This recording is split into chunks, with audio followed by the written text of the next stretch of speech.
Good Morning Britain came to an unexpected halt minutes into the ITV morning show as Adil Ray issued a breaking news update on the 5-day doctors' strike.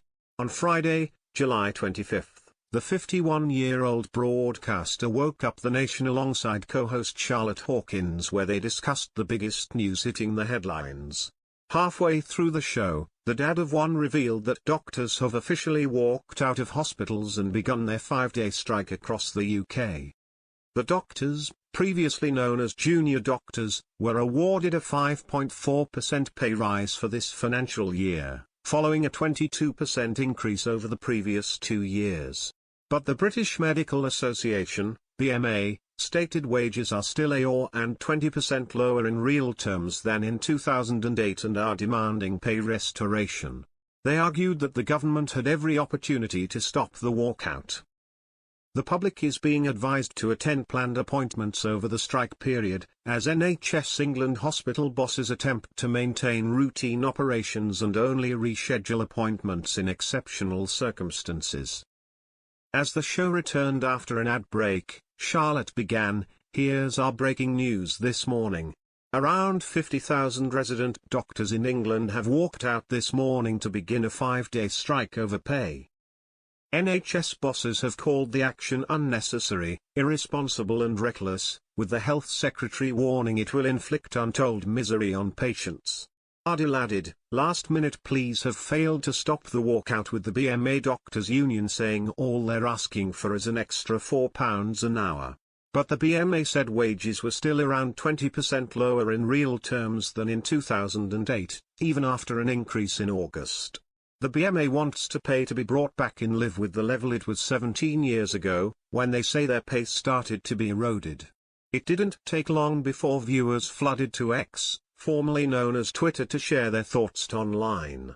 Some viewers supported doctors, with one user writing, "The NHS is collapsing, not because of doctors and nurses, but due to years of underlying, chronic understaffing, creeping privatisation, and political mismanagement. While patients suffer, profits soar elsewhere. But yes, let's vilify doctors and nurses #GMB. Another agreed, "So doctors are going on strike again, great job at West Treating and Labour. You are also in the process of giving unions even more power. #GMB. A third echoed, "These are doctors, the elite of society. They could leave, go into the city and make millions, go into private healthcare and have less pressure.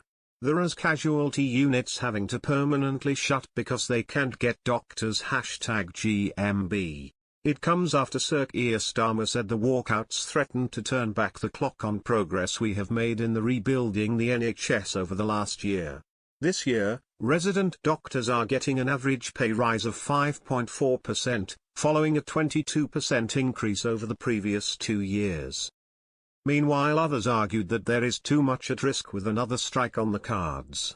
One user fumed, "These doctors are selfish and greedy, they get enough money already #GMB." As another suggested, "Dear potential doctors, don't go into a career where you will be constantly moaning about pay.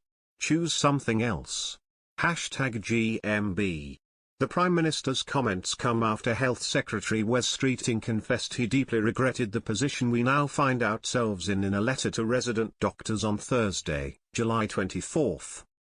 He warned the government could not afford to go further on pay, but he was prepared to negotiate on areas related to your conditions at work and career progression.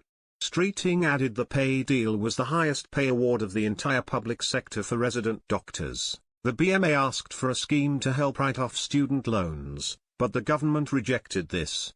BMA resident doctor co-leaders Dr. Melissa Ryan and Dr. Ross Nevote said, "Resident doctors are not worth less than they were 17 years ago." Restoring pay remains the simplest and most effective route toward improving our working lives. Mr. Streeting had every opportunity to prevent this strike going ahead, but he chose not to take it.